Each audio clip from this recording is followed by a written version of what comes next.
বিশ্ব রাজনীতির মঞ্চে এখন যে উত্তেজনা তৈরি হয়েছে সেটাকে অনেকেই এক কথায় বলছে ঝড়ের আগের নীরবতা। কারণ একদিকে ইরান আর অন্যদিকে আমেরিকা ও ইসরায়েল, এই তিন শক্তির মধ্যে যে অদৃশ্য লড়াই চলছে সেটা ধীরে ধীরে ভয়ঙ্কর দিকে এগোচ্ছে। কিন্তু সবচেয়ে বড় প্রশ্নটা এখন অন্য জায়গায়। ইসরায়েল আর আমেরিকা তারা কি সত্যিই ধ্বংসের দিকে এগোচ্ছে, নাকি পুরো ব্যাপারটা একটা বড় কৌশল? অনেক বিশ্লেষক বলছেন এই সংঘাতকে বাইরে থেকে যতটা সহজ মনে হয়, ভেতর থেকে ঠিক ততটাই জটিল। কারণ এখানে শুধু সরাসরি যুদ্ধ না, বরং চলছে ক্ষমতা, প্রযুক্তি আর ধৈর্যের লড়াই। আর এই জায়গাতে আছে সবচেয়ে বড় রহস্যময় প্রশ্নটা: ইরান এখনো তাদের সবচেয়ে শক্তিশালী অস্ত্র কেন ব্যবহার করছে না? কারণ এটা প্রায় নিশ্চিত ইরানের হাতে এমন কিছু শক্তি সামরিক সক্ষমতা আছে যেগুলো এখনো পুরোপুরি প্রকাশ পায়নি। বিভিন্ন সময় তারা কিছু ঝলক দেখালেও তাদের আসল শক্তি এখনোই আড়ালে রয়ে গেছে। এটা কি দুর্বলতা, নাকি পরিকল্পিত নীরবতা? অনেক সামরিক বিশেষজ্ঞ মনে করছেন ইরান ইচ্ছা করেই তাদের সেরা অস্ত্র এখনো ব্যবহার করছে না।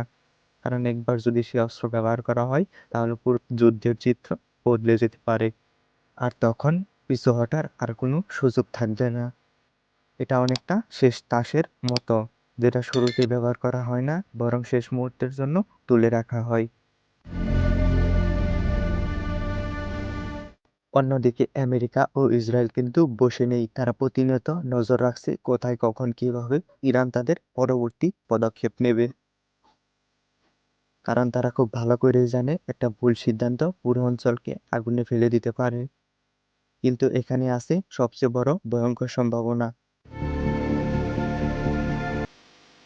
যদি ইরান এখনো তাদের শক্তিশালী অস্ত্র ব্যবহার করে না থাকে, তাহলে তারা কি কোনো বড় সুযোগের অপেক্ষা করছে?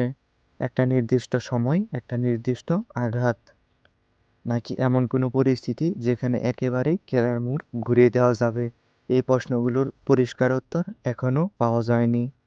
তবে গত কয়েক মাস ধরে যেভাবে ইরান তাদের সামরিক উপস্থিতি বাড়িয়েছে, মিত্র গোষ্ঠীগুলোকে সক্রিয় করেছে এবং ধাপে ধাপে চাপ তৈরি করছে, তাতে অনেকে মনে করছে তারা খুব হিসেব করে এগোচ্ছে। এদিকে অনেকেই বলছে ইসরায়েল ও আমেরিকা ধ্বংস হয়ে যাবে। এটা আসলে অতিরঞ্জিত কথা। কারণ বাস্তবতা হলো, এই দুই দেশ সামরিক প্রযুক্তি এবং অর্থনৈতিক দিক থেকে এখনো বিশ্বের সবচেয়ে শক্তিশালী শক্তিধর দেশগুলোর মধ্যে একটি। তাদের সম্পূর্ণ ধ্বংস করা সহজ কিছু না। তবে এটাও সত্য, আধুনিক যুদ্ধে ধ্বংস মানে সবসময় পুরো দেশ শেষ হয়ে যাওয়া না, বরং অর্থনীতি দুর্বল হয়ে যাওয়া, নিরাপত্তা ঝুঁকি বেড়ে যাওয়া এবং মানুষের মধ্যে ভয় তৈরি হওয়া, এক ধরনের ধ্বংস। আর এই জায়গাতেই লড়াইটা সবচেয়ে বেশি ভয়ঙ্কর। কারণ এটা চোখে দেখা যায় না, কিন্তু ধীরে ধীরে ভিতর থেকে ভেঙে দেয়। অনেক বিশ্লেষক এখন বলছেন এই পুরো সংঘাতটা আসলে একটি ধৈর্যের যুদ্ধ, যেখানে পক্ষ বেশি সময় ধরে নিজেকে ধরে রাখতে পারবে, শেষ পর্যন্ত সে এগিয়ে যাবে।